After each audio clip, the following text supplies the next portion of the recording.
Thanks for joining us for another episode of Retail War Games. Today we sit down with Brandon Doyle, CEO of Wallaroo. How's John Mayer doing? So we went to a concert, the John Mayer concert, and I sat down, and right next to me was Brandon. I guess and his wife. We're both, I guess. I didn't know anybody right else. behind you. You can say it. I was the row behind you. It's fine. Okay. I couldn't afford that. Oh yeah, that there's a row. big, huge difference between. Yeah. Where was this concert? Yeah, Here. Delta Center, right? It Here was awesome. in November. So that's best awesome. John Mayer album. Oh, you're asking me? Yeah. Continuum. Yeah, Continuum's Yeah, pretty for good. sure. That's our demographic Yeah. right there. Yeah, I mean, we're aging ourselves by saying dating ourselves. But yeah, that's the best one, I think. Best And he song? played almost every song, I know. almost every great song from that album at that Oh yeah. place. Favorite I've always loved Slow Dancing. Slow Dancing to Burning I love Room. Heart of Life as Yep, well. that's a good one. Um, Walt Gray Submarine. yeah, I mean, Isn't that I a don't good know. one? Every song on that album is great. Oh yeah. And you know, at that concert, well, I went to his previous one here, like a year before that. Mm-hmm. But then at that concert, it's John Mayer, sporting the coolest watch. Oh cool. Yeah. Yeah, and I've probably him and maybe Ryan Gosling, I guess, and a bit of Ryan Reynolds, my biggest man crushes of all time. But he just looks so cool in that watch. Yeah. And then I told my wife, I was like, maybe I stopped doing because I've had an Apple Watch for a long time. Yeah. Which I still wear when I work out or whatever. But then I had a Whoop on my other Yeah. wrist. So I was like, what if I ditch this and just get a watch like John? And then of course I looked up the watches that he wears. It's like Patek Philippe watches that are Like, oh, that's a mistake. 200 grand plus or whatever. Oh my So started out, but I planted the looks seed. My wife good. got me this for Christmas. No way. So Dude. very light That's start. right. That's right. Okay, I have to ask, are you left-handed? Yeah, for writing. There you go. I was So you gonna wear say, it on yeah, your it's right. on the right side. Yeah. That's awesome. Yeah, I guess that's That's the tell. left hand. Do you have anything? No, I am like okay. OCD. That's Yeah, kind is of the that, tell. Yeah. Yeah, I guess that's Because you wear the watch sense. on the opposite hand, you right. Yeah. Typically. Although we never really write. Anything anymore. That's right, I know. yeah. So, but I guess it still holds. Yeah. But I do I think eat, it does. left-handed. Oh yeah. Yeah. That's Are you a awesome. southpaw in any sports? You throw. Soccer, left foot, Okay. left-footed, dominant. Okay. Goofy foot on snowboard. Oh. But then, whatever, throwing a ball, basketball, all that kind of stuff, right? Right. No But both way. arms have to be Yeah. pretty talented then. Very. Oh, Wow, that's pretty Very, good, man. very He's all about the right hand and the Yeah. left hand. Very. Yeah, highly recruited. Highly recruited. 4-star. 5. 5-star. Five-star. Wow, 5-star. Yeah. What are you doing these days to stay healthy, man? Just You look good. Thank you. Dump I have runs, a man. home We already gym. talked about this. A home gym that I built and that I love. It has also always been my dream to have a home gym. Oh, yeah. My oldest is now 14 years old, So and you work out. I've always wanted to have, by the time my kids were teenagers, to have the house that they all want to be at. That's right. During those tough times. Yeah. So I thought, if I had a home gym That's right. with a TV, that we can have that house at least for the boys. That's awesome. So, but ironically enough, so I've got 2 boys, 2 girls. My youngest is a girl. She's 6. Yeah. She works out more than everyone. She's the one that loves the gym the most, Wow. by far. 14-year-old boy CrossFit. doesn't really care that much yet. Sorry, he probably won't see this. But 6-year-old girl Loves it it. the most. Wow. So, yeah, gender, age don't matter at the home Yeah, gym. that's for sure. That's crazy. I've got a 15-year-old who's now really into working out, and now I feel like a little bit of pressure behind me. It's almost Yeah. like you're running a marathon. You're like, what the heck? This guy's gaining on me. Yeah. And now it's like up my momentum. I'm like, you are Yeah. not passing me. Yeah, that's good. Yeah, dude, that's good Yeah. for you. Well, you got dad strength. There is That something is about true. dad That strength is- that just It's mostly just cheap shot strength. It's just kinda like- Yeah, dad's strength. Dad's speed, though, not as no, it's not as good. good. I don't know what happened with dad's speed, but I definitely Yeah, had dad's speed. I'm scared of dad's speed not lasting long enough. Yeah. Well, tell us about Wallaroo. Wallaroo. So yeah, I've got 2 agencies, Wallaroo and Arvo. I have great CEOs that run each. So a guy named Eric Farmer runs Wallaroo. A guy named Kyle Hunt, he runs Arvo, and yeah, Arvo made the Inc. 5000 last year. No way. And Wallaroo's been around forever. Arvo kind of like spun off of Wallaroo. But yeah, started Wallaroo in kind of on the side when I was still in school at BYU in 2009 because, well, Good year. It's a good Wallaroo year. didn't start quite yet, but I started doing digital marketing Yeah. in that year because my parents had a website made for their new business, Yeah. which was custom Letterman jackets for high school athletes. Oh, cool. So they decided to have a website made for it, and all the money that they had, for this new sort of, adjustment or evolution to their venture, all the money they had for it, they spent on the website. So once the website was finished, it was awesome. It was a great website. You could like customize fully your own jacket and, put your letters on it and custom designs, all that kind of stuff. And this is in 2009, early 2009.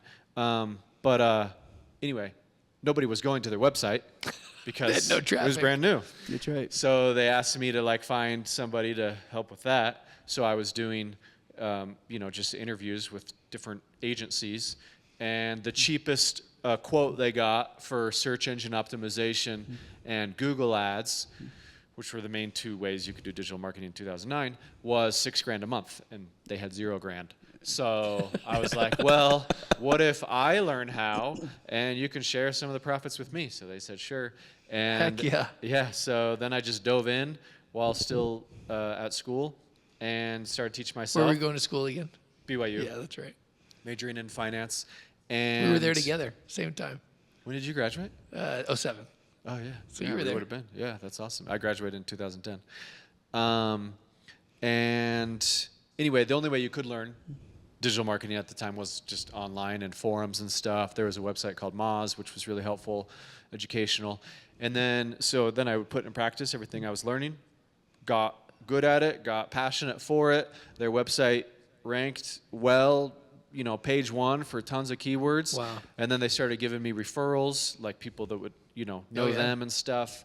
But then I graduated, worked in finance, still was doing it on the side. And then in 2012, right before my second kid was born, decided to just like, okay, got to do it. It was like, I just felt like, Yeah, I it's your got to chance. make a run at this thing.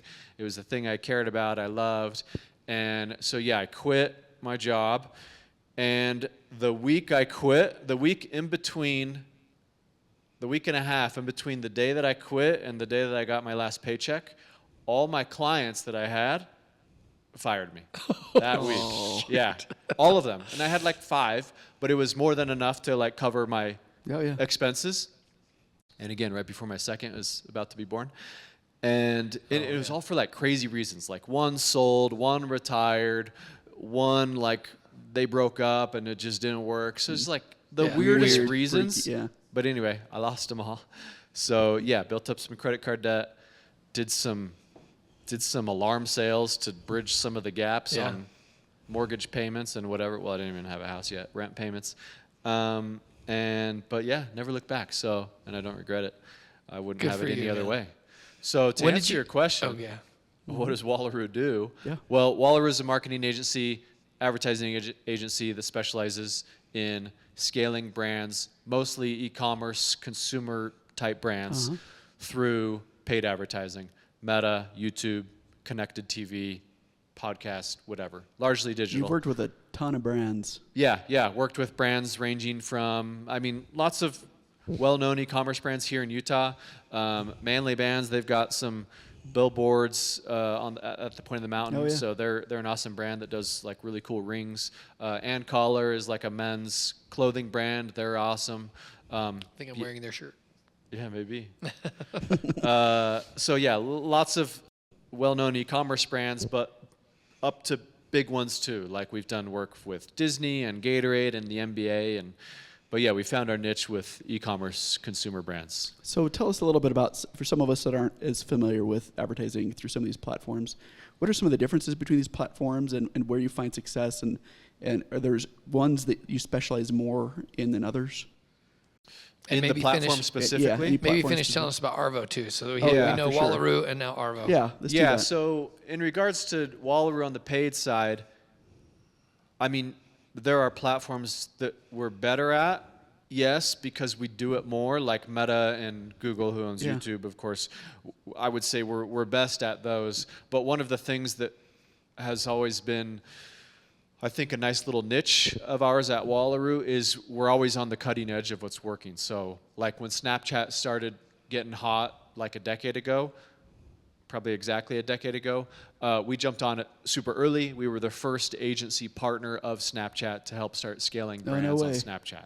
So we just saw the groundswell of users and engagement and adoption there and jumped on it really fast. And then TikTok, we started running TikTok for clients in 2019, which is a long time ago. So a year before COVID, we were already deep into TikTok. And so we were one of their early partners too. And then like things over the years become neglected. You know, when Elon took over for Twitter, a lot of advertisers pulled out because he's pretty polarizing. And then because of that, ad costs on Twitter became a lot cheaper. Oh yeah. So then it makes sense. Go back Even on if Twitter. you're whatever, a regular shoe e-commerce brand, you might not think, oh, I should be advertising on Twitter. Well, yeah, I mean, it still has 250 million daily active users, so you probably should. Yeah. So we started doing that. Right now, Snap is actually really good again. They have like 420 million daily active users. That's a lot of people. Wow. And they spend a lot of time on it. And is it pretty inexpensive right now? Yeah, it's inexpensive comparison. because it's neglected. So especially in the ads space, all that matters is how much are you paying and how much does it cost to acquire a customer. So you got to be on the cutting edge if you want to scale quickly and Stay or on top of it. profitably. Yeah. So if it's your brand and say you've got $20,000 a month in a budget to advertise through some of these platforms, where would you be putting your money? I mean, which one of these platforms do you feel like? Let's just say you've got a shoe brand and you've got $20K. Where would you be putting it? Yeah, I mean, that's Depends. Yeah, it depends. My answer would largely depend on, where is their core demographic? Are they teens? Are they young 20s? I might Should be push TikTok, them to Snapchat right? or Snap, TikTok. yep. TikTok would have been my first answer had we not had this regulatory uncertainty that we do around it potentially getting banned. Yeah. So I might potentially put that off in favor of Snap. Meta is still the best in regards to its targeting capabilities and its reporting capabilities. So Meta's ad platform is the best. It gets very specific to who you're But what trying to about get. conversions? Because I know some people were getting like 16x ROAS for a while, and now it's like That's 2. right. It seems like it really so dropped. it's the best at targeting, but it's the most competitive and therefore the most costly because it's the best. So if you have 20K and you're in shoes, and let's say you're just going after 20-year-olds, okay? I probably wouldn't say Meta, even though it is the best, because who else is advertising shoes on Meta? Everyone. Every other shoe brand that's bigger than you. That's right. So it's like, okay, well, let's try and carve out the niche out on Snap. Very smart. Or maybe you could go more niche. Like if your shoe brand is whatever, really, really, really good for hikers, if it's a hiking shoe or whatever. Like, let's find a couple different subreddits on Reddit that are about hiking whose communities are super engaged, and let's just do ads on those two communities to start. How have I not known about ads on Reddit? I know. I'm that is never on crazy. Reddit, so maybe that's why. Yeah. But like they do ads on Reddit. Yeah, I mean, they're a public company now. They just IPO'd a couple months ago, and they have hundreds of millions of daily active users. You have to do ads right on Reddit because their community is, Will tear you they apart. hate a lot of They things. hate everything. Yeah. So Yeah, a lot of you hatred have towards- to be willing to either endure that hatred or sort of like poke fun at yourself in the right way. Yeah. Oh, weird. Yeah. Yeah. But yeah, I mean, that could and would probably be a really good strategy for a Reddit. brand like oh that. my gosh, I never, Yeah. ever would have thought that. Yeah. Yeah. That's crazy. How about it's fun and YouTube weird. versus YouTube Shorts? Everything else. Yeah, I mean, YouTube is funny. We actually just wrote like a blog post on our website, which blog posts are still good to do, by the way. A lot of Really? brands SEO. don't care about blog posts Yeah. these days, but it's still good. Not only for SEO, but it can become a nice thing that you can put ad money behind, and it's more of an educational play Yeah. than Direct buy my buy. thing right away or Yeah. give me your info right away type Yeah. of push. Does your brand need help getting into retail stores? Volcanic Retail has helped over 500 brands break into new retail markets. Our dedicated outreach team utilizes an extensive database of retail buyers to ensure your products find their place on shelves across the nation. Not quite ready for retail? No problem. Volcanic Retail also offers comprehensive education courses designed to guide you through every stage of the retail process. Discover how we can help elevate your brand today. Visit us at info.volcanicretail.io for more information. We did this post that analyzed a lot of the hotter, newer, like direct-to-consumer brands. Not even new per se. Like Viore is a pretty big athleisure brand. They've raised several rounds of funding valued at probably $1 billion plus by now. Their YouTube channel has like 700 subscribers because they just never do anything on YouTube. Yeah. But YouTube commands more time than every other social platform. Because there's like the social aspect of it, but then obviously it's just a content platform. And for lots of people, my oldest included, like he watches 0 TV shows other than American Idol when we watch it as a family. Well, I guess that and The Chosen. So other than those 2 TV shows, the only content he watches is on YouTube. Yeah, oh yeah. So like Dude Perfect, Mr. Beast, Oh, yeah, you know, for sure. Mark Rober, like those are the people that he loves. Oh yeah. And he doesn't know anything. I mean, he knows about Netflix, of course, but he doesn't watch anything on Netflix or Hulu or whatever, or let alone ABC or NBC. So whoever's advertising on those ones are the ads that he's getting in his brain right now. That's fascinating. yeah, and their algorithm is really good. Oh yeah. So Interesting. but it's ironic that so many brands neglect both advertising on YouTube and just creating organic content for YouTube. Maybe because it's a little harder, you know, like it's easy to just do, like Google search ads are easier than YouTube ads, because if you do a YouTube ad, that means you need to have a lot of really good videos, which is obviously a lot harder to make than static or just written content. Expensive, so I think that's the main reason. Is it harder for YouTube because there's no, like, we were talking about with Jonathan Johnson just a minute ago about what, you know, the one-click thing, and that's kind of the opposite of YouTube, right? It's a little bit, seems like it's a little harder to purchase than it is on some of the other platforms. It's a little harder, but I mean, YouTube, it's in their best interest to make it as easy as possible, so it's definitely been getting easier. Are there certain parts of the country that you feel like are more prone to using TikTok versus Facebook versus Instagram? Certain regions where you're like, okay, this is actually a better play for you because of the, you know, this is where your consumers are. Yeah. I mean, I wouldn't necessarily say that, other than the fact that like big cities, if we're just saying like the same demographic, but big cities versus not big cities, the same like age demographic. If you're in a big city, you're going to usually adopt things quicker. Yeah. So like, you know, if you're in New York and LA and Snapchat's taken off, you would adopt that sooner there than if you're in whatever, Pleasant Grove, Utah or Missouri. So yeah, other than that though, I wouldn't delineate that much between location, more age. So tell us about your other company. Yeah, Arvo.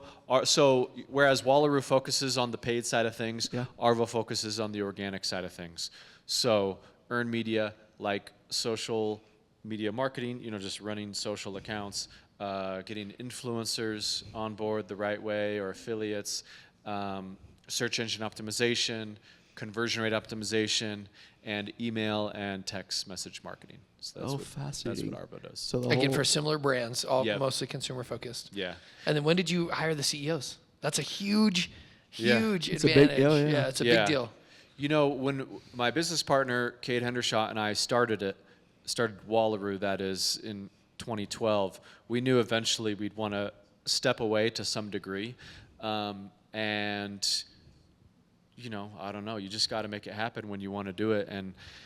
And that's what we decided to do. So, you know, we were on the lookout for a long time, and the 2 people that we have in place, I mean, they're just amazing. So it's When was it that you brought them on? Well, when we spun off Arvo from Wallaroo, that was like late 2018. So that's when we brought on Kyle, and then Eric was a couple years later. And yeah, you know, it's always going to be hard to step away from your baby, but if you have somebody that's better than you, then it's going to be fine. You just have to learn to trust them, really. Yeah. And so that's did that what in we've 2014, done.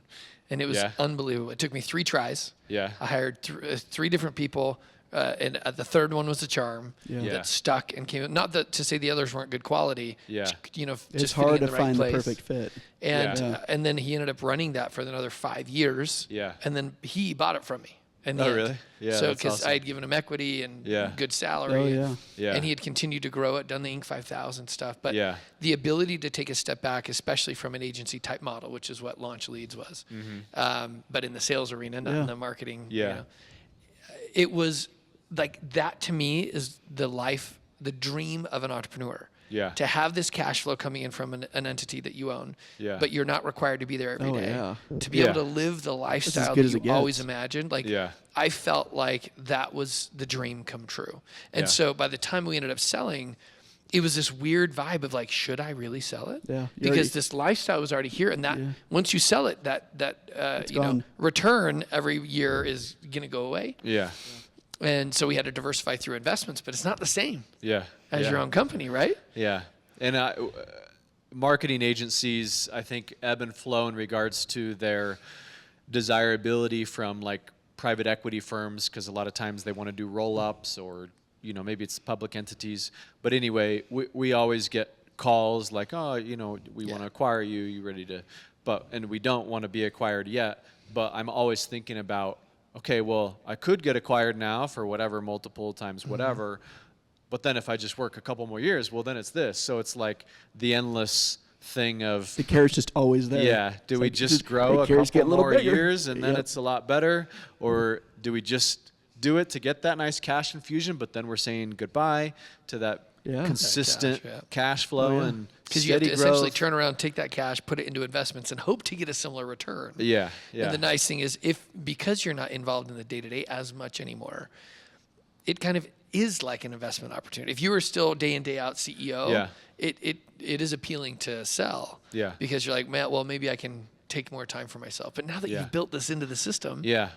Well, I think it's great. I've actually never thought about it like that. Like, we could talk a if long I were to time step about it. back and look at it Yeah. as an investment, but it very much is like that. But yeah, and what we want to do is continue to grow it in a way where everybody, especially the equity holders, but even the non-equity holders, because we've given out a lot of equity, can see these 2 agencies as a way to have the perfect work-life balance in perpetuity. And if we can build it that way, Yeah. well, then we're in control. If we ever want to sell, great, but we'll never have to sell because we will have achieved that like business nirvana, which is what we want to shoot for, so everybody can feel that and still be challenged, but in a good way, not like a stressful trying to make payroll type of way. So we've got Cool. tens of thousands of retail brands that are listening in, and they're trying to figure out, okay, you know, do I use Arvo? Do I use Wallaroo? Tell me, kind of, who's an ideal customer for you for the Arvo side? Yeah, I mean, on both sides, our ideal customer Yeah. profile would be if you're an e-commerce brand. Okay, so no retail yet, typically. Well, all of our clients are e-commerce. Some have a retail Presence. arm. Okay. Usually it's not the opposite, where Yeah. they are only retail. Yeah, unless it's like a, I don't Yeah. know, watermelon. Yeah, yeah. So yeah, they're e-commerce and they want to scale, and their revenues are, you know, over $1 million, but maybe under 10. Okay. And they want to get to the 20, 50, 100 mark. Yeah. That's typically who What we do you work with. typically see in month 1 versus month 6 versus month 12 with working with you? Yeah, I mean, the reason why we have the both arms of the business is because everything, especially these days, works hand in hand. Yeah. You can't just run ads and scale a company anymore. You could 5 years ago, not anymore, because ads are just too expensive. Even Yeah. if you're always on the cutting edge, still, it's not doable. So because you have to, like in an ideal situation, you as a brand have your operations and manufacturing and COGS and all that so dialed in that you are basically willing to break even on a acquisition side from ads, knowing that your retention-based marketing, aka your email, your campaigns, your SMS campaigns, your organic social media platforms are going to do such a great job at getting the person that we just acquired for you at basically break even to come back, you know, within 60 days to make their second purchase, and to come back within 120 days to make their third purchase. Like, that's the ideal scenario if you really want to scale. If you're, you know, have a product where that's not the case, and you for sure have to be profitable considerably, let's say, on your first purchase, Yeah. that's tough. Because why? Because there are so many entrepreneurs in this country, in this world, who have infiltrated every single industry and are always willing to do the other version that I just said, break even. So you're going against that.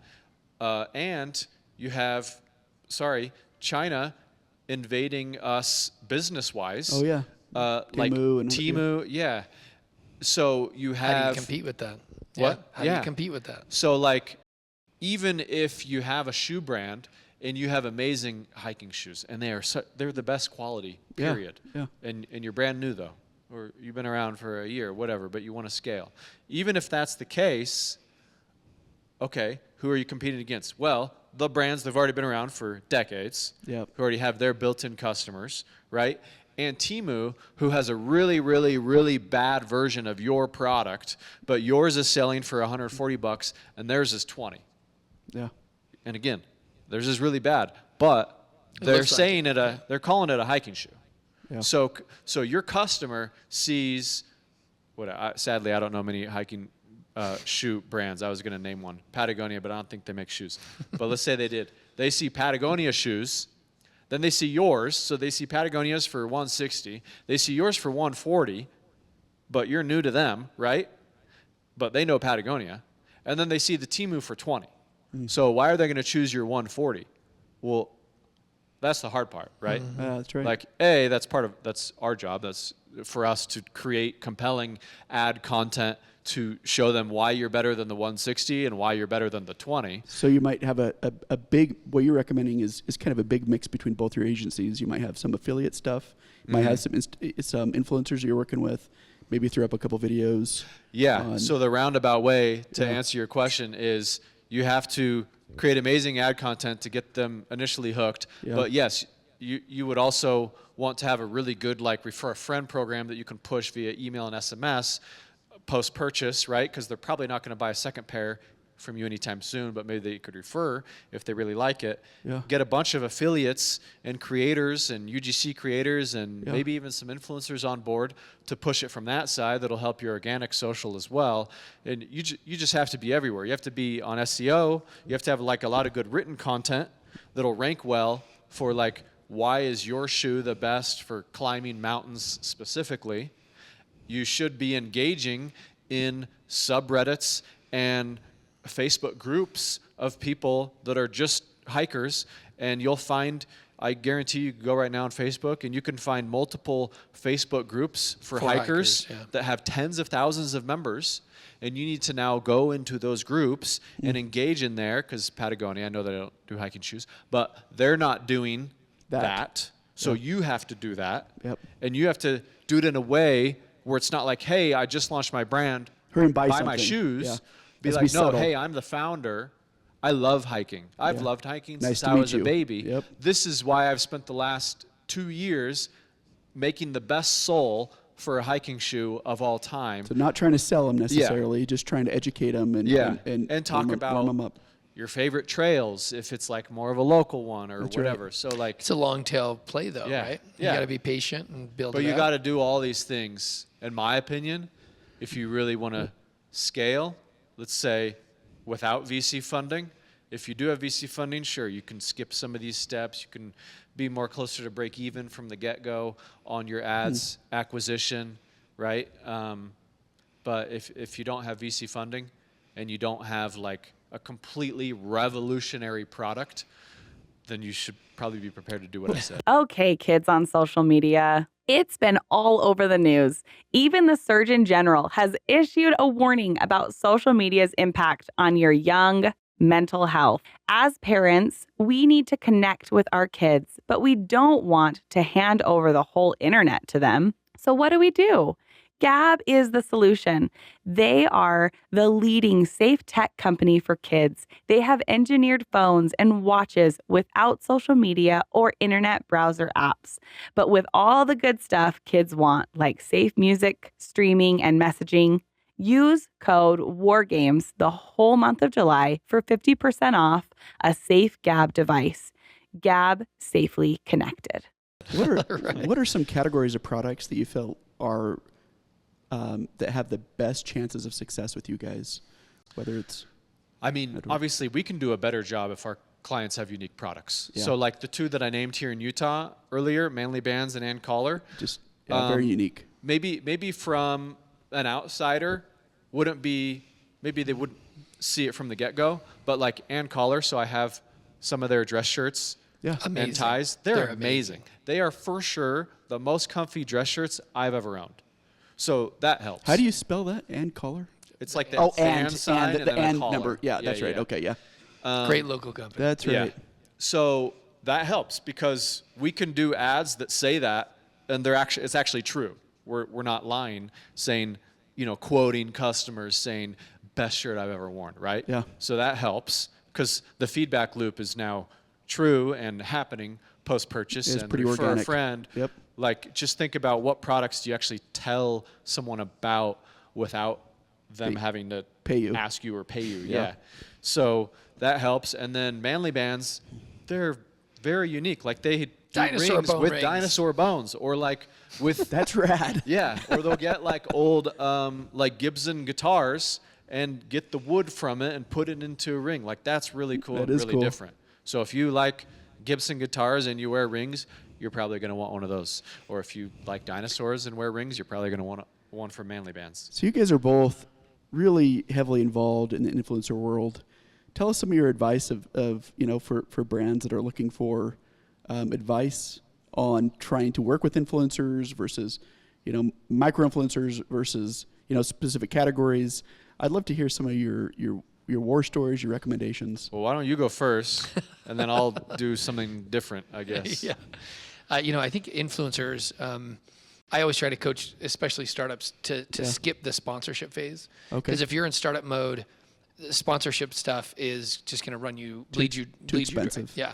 Because you don't know what's going to convert. You don't know who's going to. The problem is most influencers want to get a sponsorship because there's no risk. Yeah. So you're going to lose a lot of people they won't promote you if you only do affiliate only. Okay.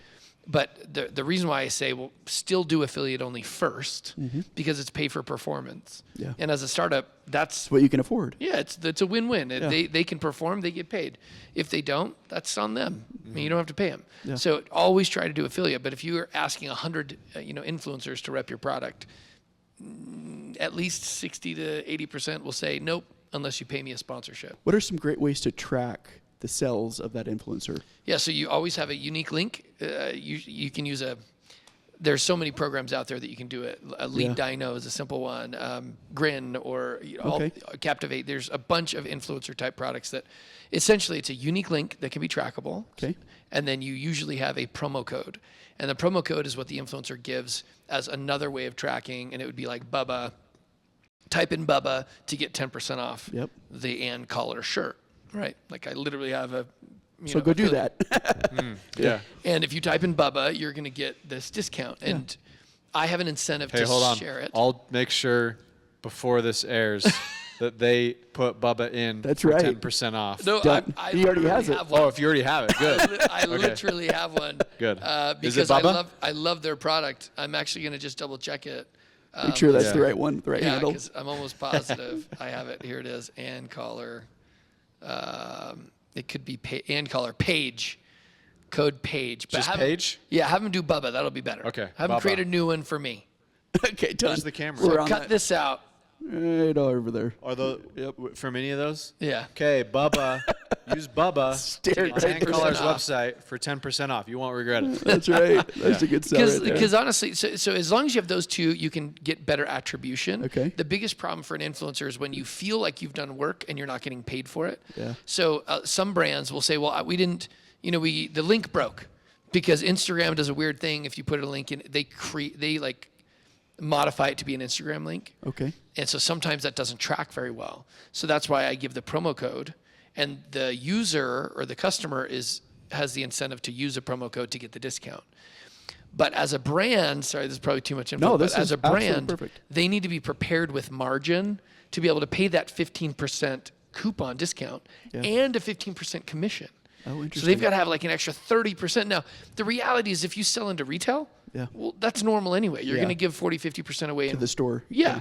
So if your MO is that you're going to be selling to retail and there's already this margin that's taken out, influencers are just another channel like retail. Yeah. And maybe even higher margin because you're not giving 40 to 50%, you're giving 30% or 20%.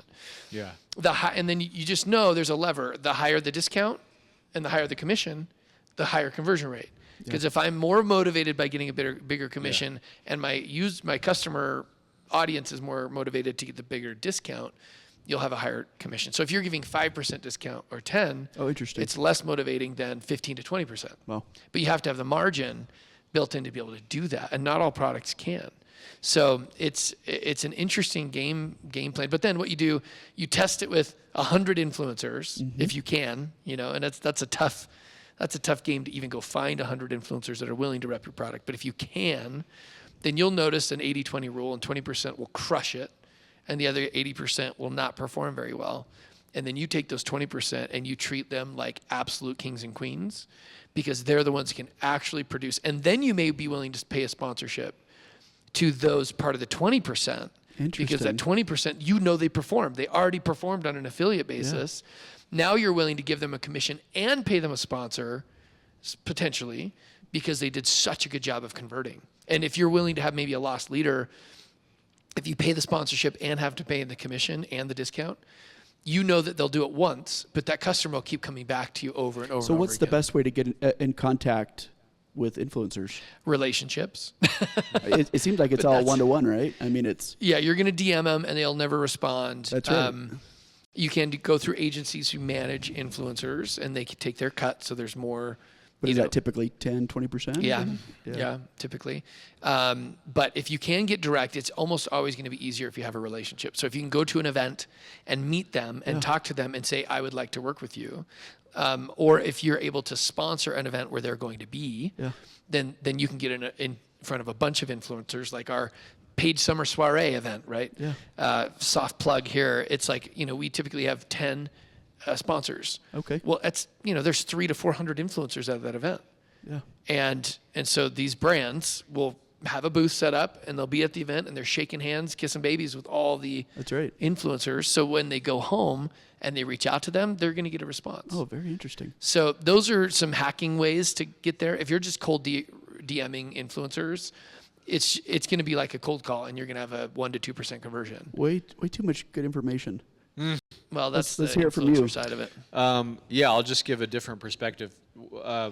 One thought, like Bubba was saying, if you have to have the margins, but it is applied to anything. So either you're going to give it up to retail, or you're going to give it up to influencers, or you're going to give it up to Meta or whoever you're running the ad through. It's so going either way. Yeah. If you can't do that, you have no business. Yeah, I mean, you definitely can't.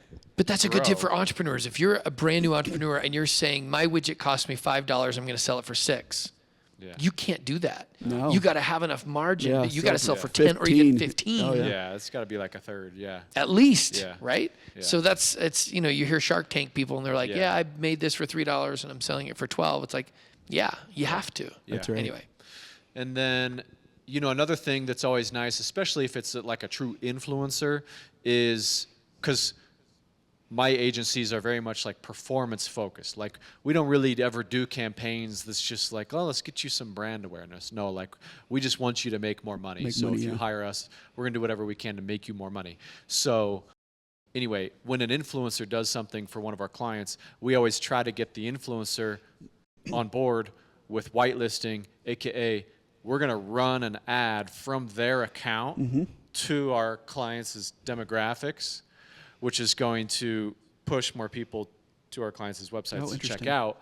But by running an ad from the influencer's account instead of our client's account, typically conversion is better because it feels more authentic. But then also the influencer should normally be fine with this because they're just going to get extra followers for free by nature of our client paying money to run ads through their account. So it's a nice little added bonus for the influencer. Do you guys end up paying influencers more for that? Or at least keeping their commission? Or we used to have to, but not anymore. I think maybe just because there's so many to choose from, it's become a little more in favor of the clients than it used to be. But it seems like kind of the rule of thumb that I always hear from brands is on the SEO side, it typically takes, it's like PR, right? It might take you a couple years to finally build it up. What type of returns and what type of timeline is should brands expect from your entity? Like how long does it typically take? It depends on the service. But I mean, ads is right away. We're going to start getting meaningful data, purchases, all that right away. That's the beauty of ads. It's going to cost the most because you have to pay us to run the ads, and then so maybe a couple months before they're at a break even, and then potentially maybe if we're starting from scratch. And even like influencers, it's going to be pretty quick. Oh, interesting. Is that the fastest method? Those would be the two fastest. So ads and influencers? Yeah, SEO and organic social. If we're talking truly from zero, from scratch, those two are probably going to take the longest. Email, SMS kind of sits in the middle because usually you wouldn't have a list until you start getting sales. Yeah. So it's like a chicken and the egg. But as soon as you have them, you'll be able to start getting revenue from them. So that's more in the middle. Conversion rate optimization, I'd also kind of put in the middle there. So do you recommend, I mean, a lot of them changed, a lot of the email blasting is really tightened up over the last couple months. Do you recommend companies like Klaviyo, HubSpot? Who do you recommend for drips? Yeah, for e-commerce, probably SendLane and then Klaviyo are the two best. Okay. I've noticed that I always call it Klaviyo, but they've always been a good performer for sure. Yeah. And SendLane? Yeah, SendLane. Oh, interesting. Yeah, they're kind of coming for Klaviyo's lunch, but oh, interesting. Yeah. So those are probably the two best for e-commerce. Wow. And then, a different or riffing off of Bubba's answer from influencers, and unless you're in it, this might be semantics, but at least as an agency, we put influencers in a different category from affiliates and then also from creators. And so at least internally with how we talk about people, and you can be more than one, of course, but like we try to, for clients, we basically work up the ladder. Sometimes we'll start with affiliates, sometimes we'll start with creators, but influencers is definitely higher on the ladder. Affiliates, Bubba talked about affiliates. We know what affiliates are. You pay them a cut per sale. Creators, though, you wouldn't necessarily pay them a cut per sale. You just pay them a flat fee like an influencer. It'll just be really small because the creator might only have like 100 followers. So you might be able to get some really good content from them for like $50. Like UGC. Yeah, user-generated content. Yeah.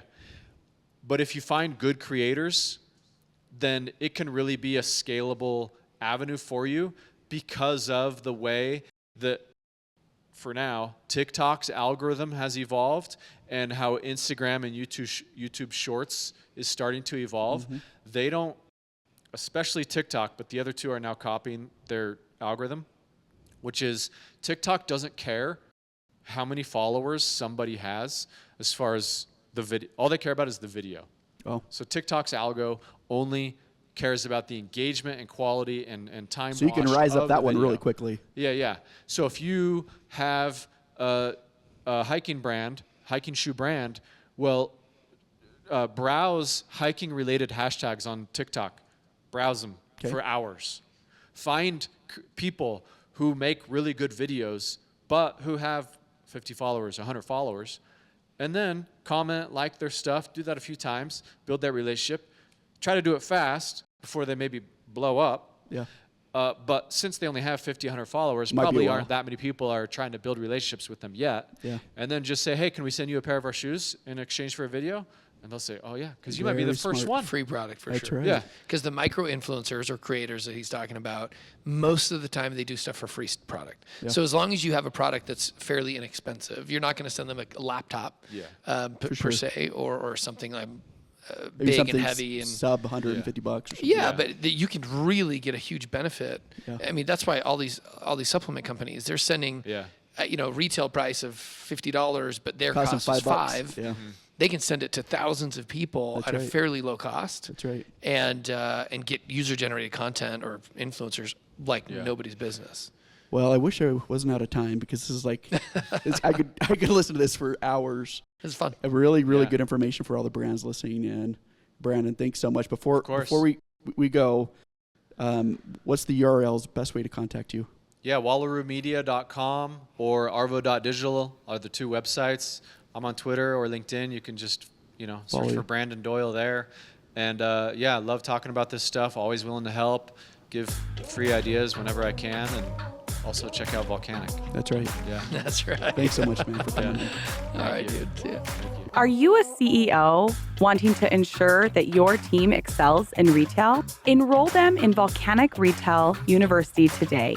Gain access to comprehensive training and the latest industry insights. Visit university.volcanicretail.io and use code podcast50 for a 50% off discount.